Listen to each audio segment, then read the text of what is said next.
بسم اللہ الرحمن الرحیم نحمدہ و نصلی علی رسول الکریم۔ ناظرین کرام السلام علیکم۔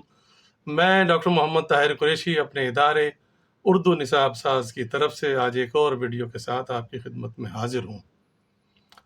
آج کا میرا موضوع یہ ہے کہ بہت سے الفاظ، بہت سے جملے ایسے ہماری زبان میں رائج ہو گئے ہیں جن کے معنی بہت غلط نکلتے ہیں۔ اب وہ لغت میں تو موجود ہیں لیکن بحیثیت مسلمان ہمیں ان کے استعمال سے گریز کرنا چاہیے۔ مثال کے طور پہ کہا جاتا ہے خدا جھوٹ نہ بلوائے۔ اب اس میں قباحت یہ ہے، اس میں خرابی یہ ہے کہ اس جملے سے یہ معلوم ہوتا ہے کہ نعوذ باللہ کہ ہم جو جھوٹ بولتے ہیں وہ ہم خود نہیں بولتے، وہ اللہ تعالیٰ ہم سے جھوٹ بلواتا ہے۔ ظاہر سی بات ہے یہ قطعاً غلط بات ہے۔ تو ہمیں ایسے الفاظ، ایسے محاورات، ایسے جملوں، ایسی کہاوتوں سے بچنا چاہیے۔ ہمیں امید ہے کہ آپ ہماری ویڈیو کو دیکھتے رہیں گے اور انشاءاللہ تعالی ہم آپ کی خدمت میں اسی قسم کی ویڈیو لے کے پھر حاضر ہوں گے۔